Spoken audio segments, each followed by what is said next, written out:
Dumuduwal ako sa lababo ay hindi ko namalayang nakasunod pala sa akin si Mommy. Vivian? Pinunasan ko ang labi ko bago ko hinarap ito.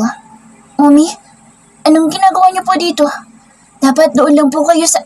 Magsabi ka sa akin ng totoo, Vivian. Po? Ano pong sasabihin ko? May boyfriend ka na ba?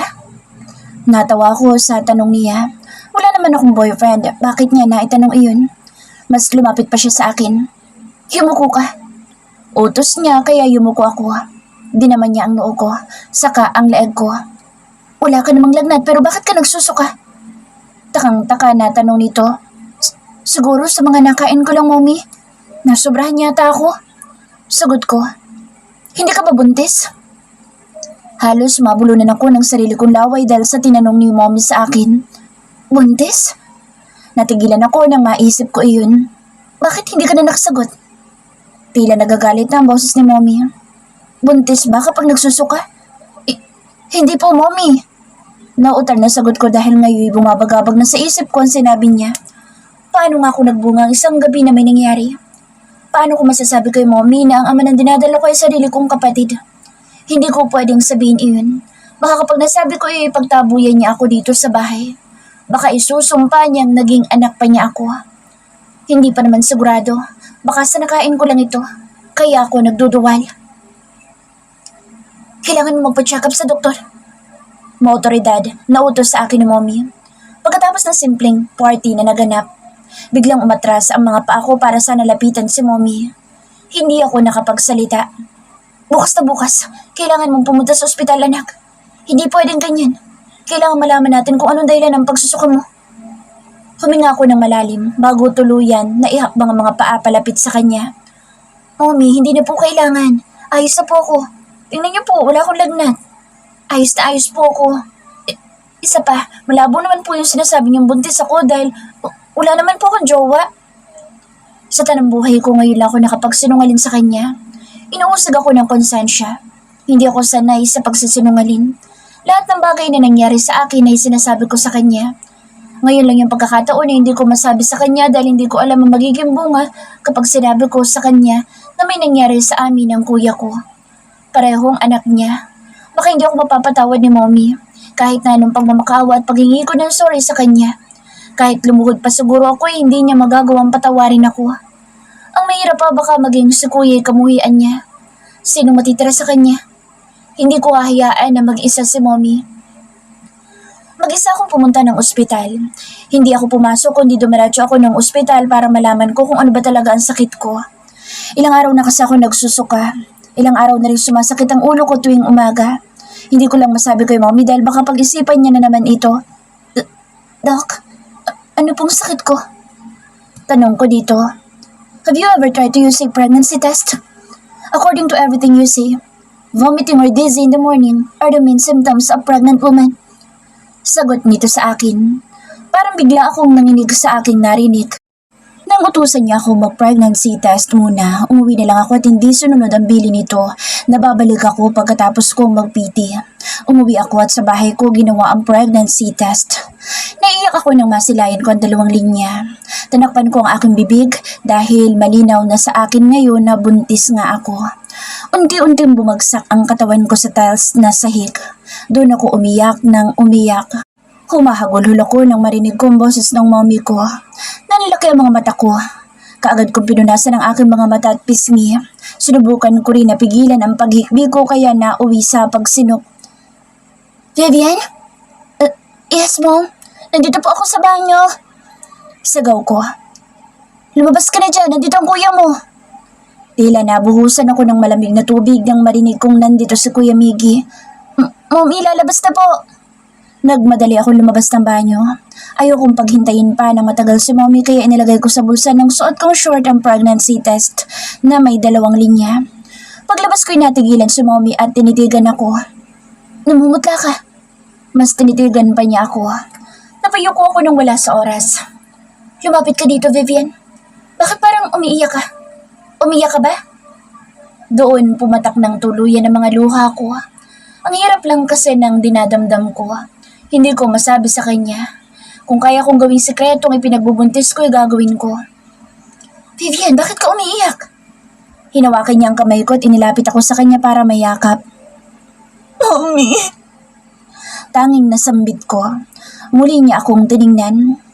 Sabihin mo sa akin kung bakit ka umiiyak. Malumanay na tanong nito. Hinaplos niyang aking muka. Alam ko nag-aalala ito ng sobra. Wala po, Mommy.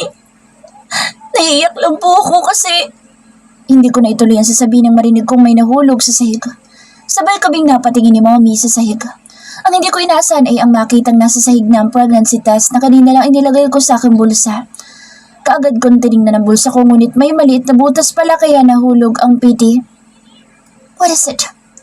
Nalaki ang mga mata ko nang biglang yumuko si Mommy para pulutin ito.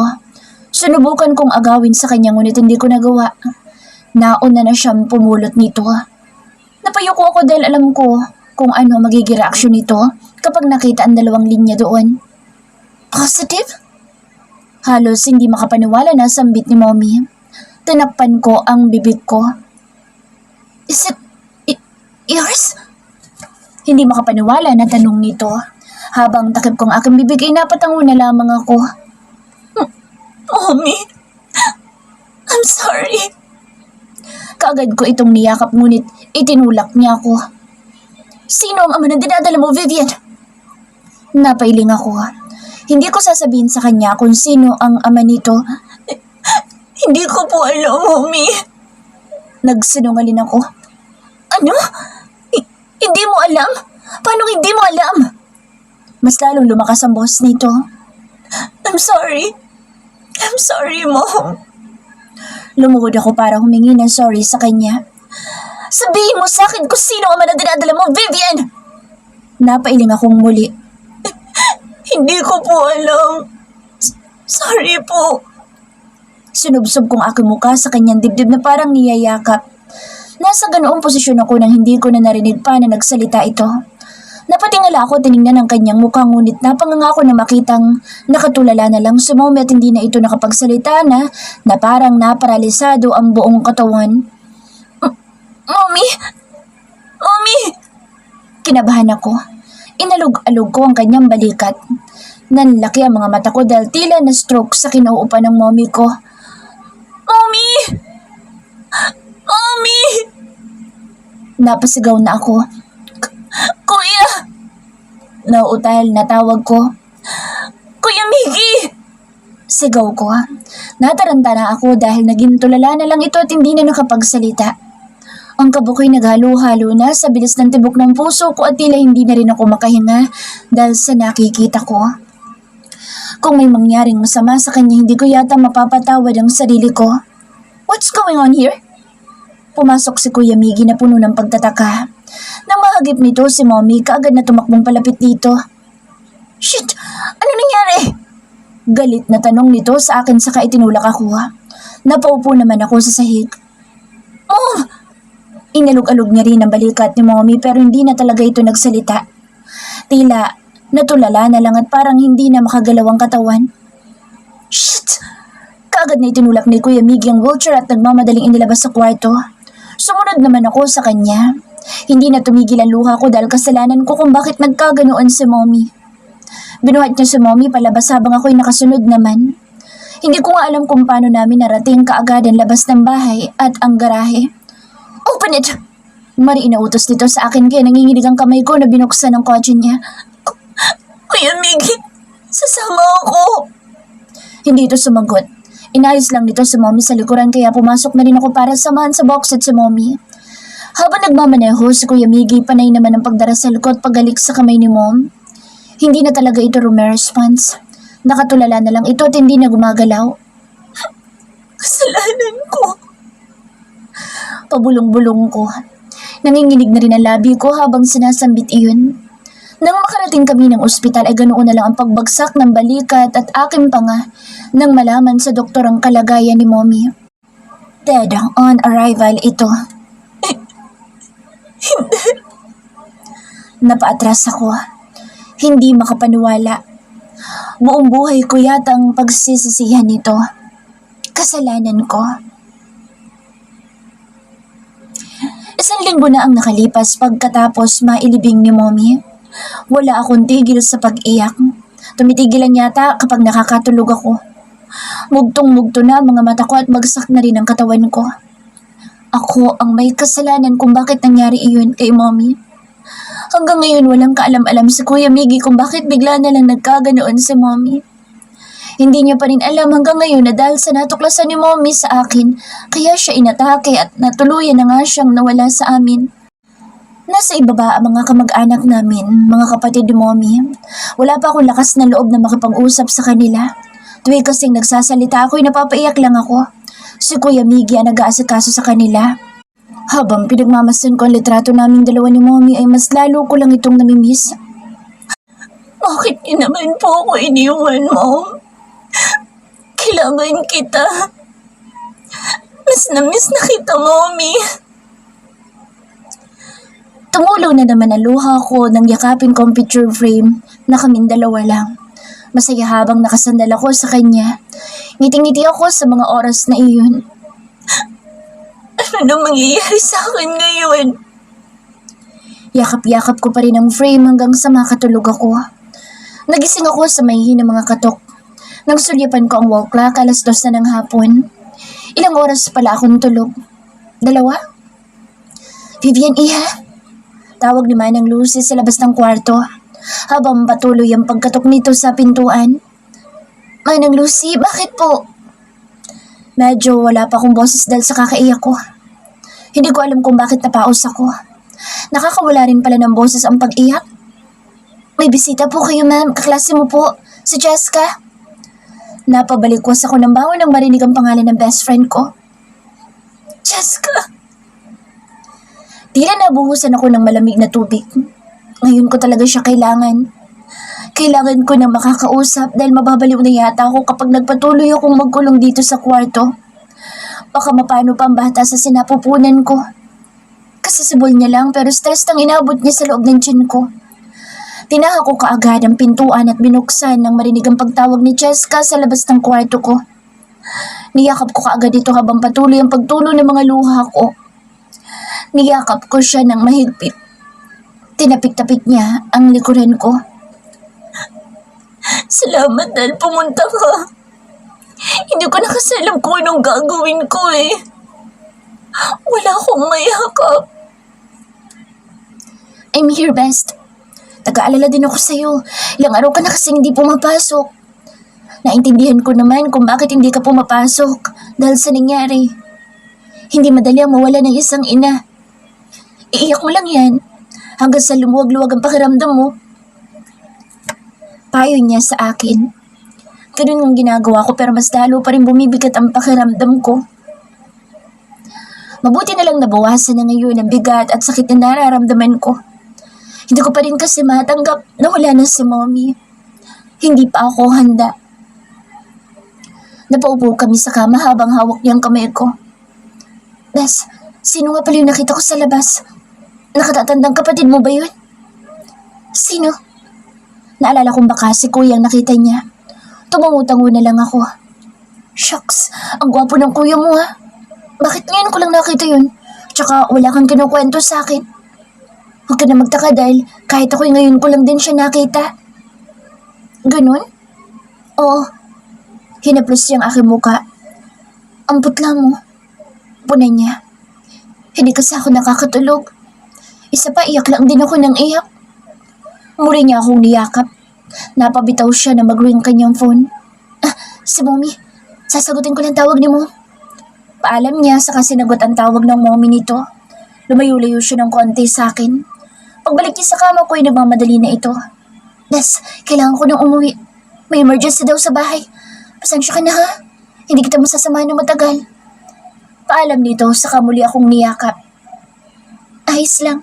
Naintindihan ko. Kapag may problema ka, huwag mong kalilimutang tumawag sa akin. Pagmamadali nitong sabi sa akin. Oo, salamat ulit. Sige na, umuwi ka na. Mag-iingat ka. Biling ko dito bago tuluyan na itong lumabas. Pagkalis ni Jessica, hinanap ko ang pregnancy test ko. Nakalimutan ko na kung saan ko nailagay. Hindi ko yata iyon na itapon. Dapat naitapon ko na yun eh. Baka may iba pa na makakita noon. Third person's POV. Binalikan ni Miggy ang kuha ng CCTV noong araw na kausap ng mommy niya sa Vivian kung kailan nawalan ito ng malay at naging tulala na lang dahilan para tuluyan ng mawala ng hininga. Mayroong CCTV sa kwarto ni Vivian. Ngayon niya lang nalaman na meron palang nakamonitor sa dalaga at mukhang ang mommy niya ang nagpakabit ng CCTV sa kwarto nito. Nakatitig siya sa screen sa mga oras na nakaluhod si Vivian sa kanyang ina. Tila may kung anong pinagbabangayan ng dalawa. Hanggang sa makita niyang niyakap ni Vivian ang mommy niya at tumayo ito. Doon niya nakita ang pagyuko ng mommy niya na tila may pinupulot sa sahig. Hindi niya masyadong makita kung anong bagay na hawak ng mommy niya. Doon niya napansin na tila nagtatalo na ang dalawa at pagkatapos ng sagutan ng dalawa ay bigla na lang nangisa yung mommy niya at yun na ang pagtawag ni Vivian. Kitang-kita niya kung paano mataranta sa Vivian. Sigurado siyang ang bagay na hawak ng mommy niya ang dahilan kung bakit ito tuluyan nawala ng buhay. Vivian's POV. "Oh, Vivian?" Mula sa labas ng pintuan ay tawag muli sa akin ni Manang Lucy. Bumaba ako sa kama para pagbuksan ito. Nabungaran ko si Manang. "Manang, bakit ho?" "Utos kasi ni Sir Miggy na linisin ko raw ang kwarto mo." "Ha?" Nakapagtataka naman. Hindi naman kailangan linisin ang kwarto ko ngayon dahil naglilinis naman ako. "Manang, sabulin mo na." Kaagad na bumaling ang aking paningin sa lalaking nagsalita. Si Kuya Miggy. Seryoso ang mukha nito na nabungaran ko sa aking harapan. "Kuya Miggy," sambit ko. Naglakad pa itong palapit sa akin. "Are you hiding something from me, Vivian?" Napatitig ako sa kanyang mukha. Anong ibig niyang sabihin? "I reviewed the CCTV here in your room and I saw that before Mom lost her life, nagtatalo kayong dalawa. Now tell me, what is it, huh?" Tila napako ako sa aking kinatatayuan. Napatras ako nang patuloy itong lumalapit sa akin. Hindi ko pwedeng sabihin sa kanya. Nabigla ako nang hawakan niyang pulsuan ko, tinaas ito. Kuya, nasasaktan ako." Mas lumakas at naging mahigpit ang paghawak niya sa kamay ko. "Now tell me, my little sister, because by the time I found out, this is not just what I will do to you." Banta nito sa akin. Hindi na ako nagtataka pa sa ipinapakita niyang galit sa akin dahil noon pa man, pagmula nang tumuntong siya sa bahay na ito'y alam kong galit na siya sa akin. Wala kaming pinagtalunan ni Mommy." Nanginginig ang boses ko. Mas tumalim ang mga tingin niya sa akin. Umigtin ring ang kanyang panga. "Sa oras na malaman kung may kinalaman ka sa pagkamatay ni Mom, ihanda mo sarili mo, Vivian, dahil palalayasin kita sa bahay na ito." Lumakas ang tibok ng puso ko at bumilis din ang paghinga ko. Ngayon pa lang ay natatakot na ako. Nagsinungaling ako. Paano ko naman sasabihin sa kanya na buntis ako at siya ang ama? Hindi niya nga matandaan at hindi niya nga alam na may nangyari sa aming dalawa. Isa pa baka kapag nalaman ito'y masuka lang ito dahil magkapatid kaming dalawa. Pinakawalan niya ang kamay ko. "Ngayon, ibigay mo sa akin ang bagay na hawak ni Mom sa araw na iyon." Maotoridad na utos niya sa akin. Alam ko ang pregnancy test ang tinutukoy niya. Maging ako nga hindi ko alam kung saan ko nailagay. Wala sa akin." Nanginginig pa rin ang boses ko. "Then tell me, what is it? Hindi naman siguro makaka-apekto ang bagay na iyon kay Mommy kung wala lang iyon sa kanya, hindi ba? Sigurado akong malaki ang koneksyon ng bagay na iyon sa inyong dalawa. Tell me, what is it, Vivian?" Nangangapa ang dila ko at muli ako napaatras. Nanginginig rin ang mga kamay ko. Hinding-hindi ko sasabihin sa kanya, Lipstick. Lipstick lang ang bagay na iyon." Pinangatawan ko na ang pagsasinungalin. Tinitigan pa niya ako ng husto. "You lie. I see it in your eyes. Are you going to tell me the truth or ako mismo ang hahalungkat ng mga gamit mo dito sa kwarto mo?" Umigting muli ang kanyang panga. Hindi kaagad ako nakasagot at dahil doon tuluyan siyang pumasok sa kwarto ko. "Madam, search in all corners. Ibigay mo sa akin mga gamit na hinahinala sa kwarto na ito." Utos dito kay Manang. Para kung kriminal na kailangang imbestigahan. Nanlaki ang mga mata ko ng guluhin ni Kuya Miggy ang mga gamit ko. Lahat ay iniyahagi sa sahig. Mga pouch ng make-up, gamit ko sa school at maging mga gamit ko sa cabinet. At kahuli-hulihan ay ang closet ko. Inihagis niya rin ang mga damit ko. Inalis niya lahat ang mga damit ko sa closet, maging ang mga underwear ko. Mas lalong nanlaki ang mga mata ko nang hawak-hawak niya na rin ngayon ang bra ko. Kuya Miggy, sumusobra ka na. Mga private things kung pinapakalaman mo. Saway ko dito. What do you call this thing, ha? Titig na titig siya sa hawak niyang nipple tape. Sigurado ako ngayon lang siya nakakita noon. Namula na siguro ang pisngi ko dahil sa sobrang hiya. Ano ko yan? Nakagawing sabi ko. Hindi ko kasi mabigkas dahil sobrang nakakahiya. Tinitigan niya ba naman iyon as if na yun ang dahilan kung bakit namatay si Mommy. Tell me right now, Vivian. What is it? Seryosong seryoso niya ng tanong sa akin. Hugis flower kasi iyon kaya siguro takanta siya kung ano iyon. Hindi ko talaga masabi. Tinakpan ko na lang ang bibig ko habang nakangawi. Sir, yung ano yan eh? Yung sa dibdib? Yung itinatakip yan sa mga nipple? Oo, tama. Nipple tape iyan. Alam ko yan kasi gumagamit ako niyan minsan kapag naiinitan ako. Bigla namang nagsalita itong si Manang Lucy. Wala na. Tinapos na ni Manang Lucy ang pamumula ng pisngi ko. Mas lalong nag-init pa ang pisngi ko dahil sa sinabi ni Manang. Ngayon, alam na ni Kuya Miggy kung ano iyon, pero mas lalo pa niya iyong tinitigan. Napansin ko ang kanyang paglunok bago tuluyan na bitawan ito. Kuya Miggy, saan madadalhin yung ano ko? Turo ko sa hawak nitong nipple tape. Itinapon niya iyon pero pinulot din naman. Hindi ko alam kung ano nasa isip niya. Nilingon niya ako sa kanya, tinignan ang hawak niya. Siguro ngayon lang nag-sink in sa kanyang isip na pinulot niya ang nipple tape ko. I repeat, what do you call this fucking tape, Vivian? Itinaas niya iyon kaya ako itong nahihiya. Hindi ba't sinabi na ni Manang Lucy kanina? I wanna hear it from you. He gulped and cleared his throat. Kung ayaw mo sagutin, then fine. I'll take this stupid tape out of your room. Tinalikuran niya ako at naglakad palabas ng pintuan ng kwarto ko. Tinutuon niya ang sinabi niya. Tinakpan ko ang aking bibig dahil sa sobrang hiya. Ano yun? Bakit kailangan pa niyang dali ng nipple tape ko? Magnanakaw ng nipple tape. Lumapit sa akin si Manang Lucy habang dala na ngayon ang mga labahin ko. Nakalimutan ko na dito pa pala siya sa kwarto ko. Vivian, baka naman nababading na itong kuya mo kaya kinuha niya yung nipple tape mo. Baka gagamitin niya yun. Naku, sayang itong kuya mo. Napakagwapong bading. Kasunod noon ang paghagikik ni Manang sabay sign cross bago ito lumabas. Ako naman ay napanganga na lang. Tanaw ko ang paglakad palabas ni Manang Lucy. Napaupo ako sa kama at hindi ko mapigilan ang mapaisip at hindi rin naman nakaligtas sa akin ang sinabi ni Manang. Hindi ko na napigilan pa kaya bigla na lang din akong natawa. Patawa talaga itong si Manang Lucy. Kahit papaano'y naibsan ang kasakit at pangungulila na nararamdaman ko kay Mommy. Third person's POV. Miggy had drunk a few glasses of champagne when he remembered the night someone entered his private room when he was very drunk here at Sex Bar, his old friend at Del Alfonso. Nagpahinga lang siya noon sa private room ng bar na pagmamayari ng kaibigan niya nang may biglang pumasok na babae at doon sinunggaban na lang siya nito ng halik. Hindi niya nakita mukha nito dahil medyo madilim at nahihilo na rin siya sa mga oras na iyon. Isa pa nanlalabo din ang kanyang paningin. Nanonood pa rin sa kanyang ilong ang pabango na gamit ng babae. Hindi niya makalimutan ang amoy nito. Parang ang gamit pa yata nito ay baby cologne. What the hell? I think I had sex with a teenager that night. Biglang sambit niya na kinagulat ng dalawa. Ang kaibigan niya dito sa Del Alfonso Province, si Zek at Alan. Si Zek ang nagmamayari ng bar na kinaroroonan nila ngayon. Anong sinasabi mo?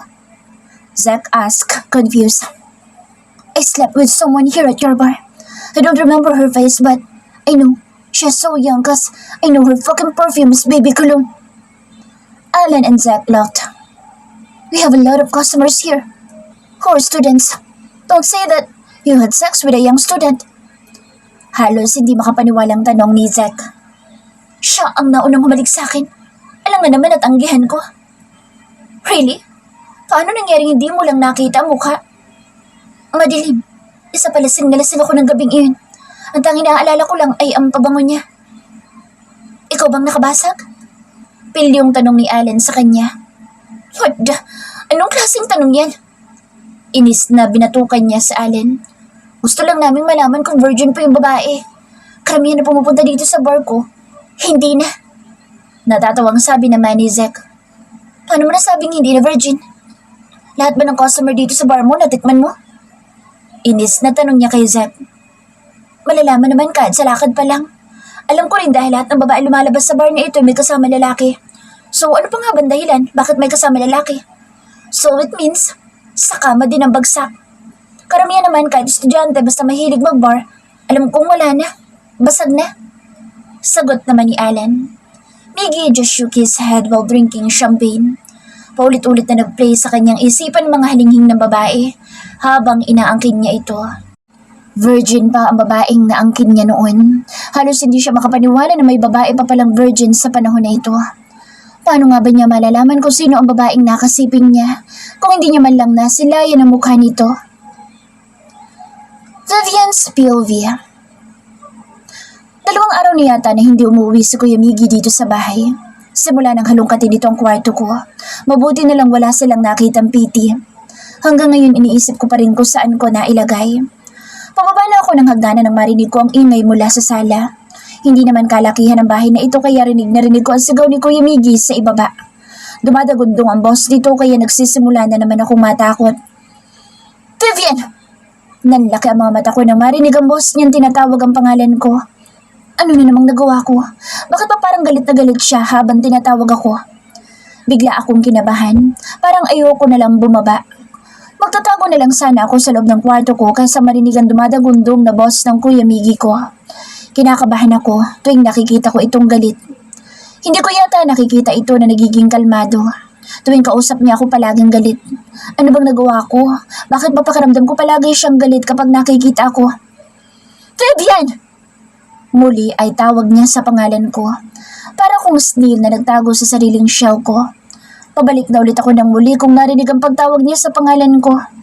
Ilang beses niya bang tinawag ang pangalan ko? 2? 3? 4? Hindi ko na mabilang. Huwag mong subukang ihakbang pataas sa mga paa mo. Mariin na banta nito. Napalunok ako at tila napako ang mga paa ko sa aking kinatatayuan. Natigilan ako at tila ayaw nang gumalaw ng mga paa ko. Napapikit ako at binaliwala ang sinabi niya. Sinubukan kong ihakbang muli ang mga paa ko ngunit muli na namang nagsalita ito. Uwi lang siya dito para sigawan at pagalitan ako. Vivian! I'm counting! Bumaba ka na habang nakakapagtimpi pa ako! Sigaw muli nito. Mas lalo akong kinabahan. Napalunok akong muli. Narinig ko ang boses ni Manang Luz at pinipigilan ito si Kuya. Mommy, help me please. Bigla akong napadasal sa kawalan habang nakapikit. Kung nandito lang sana si Mommy, pagtatanggol niya sana ako kay Kuya Miggy. Unti-unti kong hinarap ito at unti-unti ko ring inihakbang pababa ang mga paa ko. Nakita kong hinihintay niya ang paglapit ko. Napalunok ako nang makalapit na sa kanya. Hindi gaanong malapit, hindi rin gaanong malayo pero nakababa na ako ng hagdanan. Kuya Miggy, bakit? Kinakabahan na tanong ko. My breath is racing and my chest is rumbling. I stare at him. He looked at me evilly while his jaw tensed. Anong kasalanan ko? Nauutal na muling tanong ko. Humakbang itong palapit sa akin. Doon ako napaatras dahil sa takot ko sa kanya. Parang hindi lang simpleng kasalanan ang nagawa ko. Kung ano man yung ikinagagalit niya, sana'y hindi gaanong mabigat. Bumaba ang mga tingin ko sa kamao niyang may kinikim-kim na kung ano. Nabigla na lamang ako nang bigla niya itong ihagi sa akin. Dahil sa pagkabigla ko, inasalo ko naman ito. Ngayon ko na pagtantong pregnancy test ang inihagis niya sa akin. Pregnancy test ko. Nanlaki ang mga mata ko. Saan niya nakita ito? Mas lalo lang akong kinabahan. Hindi niya dapat malaman pero paano kung alam niya na? Anong ibig sabihin ng pregnancy test na iyan, Vivian? Huwag mo sabihin buntis sa mom dahil alam kong wala siyang lalaki. Halata sa boss niyang inis. Alam kong hindi na siya mabubuntis pa. Hindi ko po. Alam ko, hindi ko. Napailing-iling ako. Ngunit mas lalo lang umigting ang panga nito. Sinungaling! Dumagundong ang boses niya sa bawat sulok ng sala ng bahay na ito. Isa ba yan sa dahilan kung bakit namatay si Mommy? Mas lumapit pa ito sa akin. Ako naman ay napaatras dahil sa takot. Napailing-iling ako. Hindi ko alam, kuya. Maniwala ako. Hindi ko alam. Patuloy na pagsisinungaling ko. Sabihin mo sa akin ang totoo, Vivian. Kapag nalaman kong nagsisinungaling, nagsasabi ako ng totoo, kuya. Patuloy na pagsisinungaling ko. Manang Lucy gave it to me, and she said she found it in the pocket of Mama's clothes the day she died. Tell me the truth. Whose pregnancy test is that? I want an honest answer, Vivian. Napapikit ako habang kagat ang lower lip ko. Paano ko sasabihin sa kanya? Tumulo ka agad ang luha ko. Hindi ko alam kung paano sasabihin sa kanya.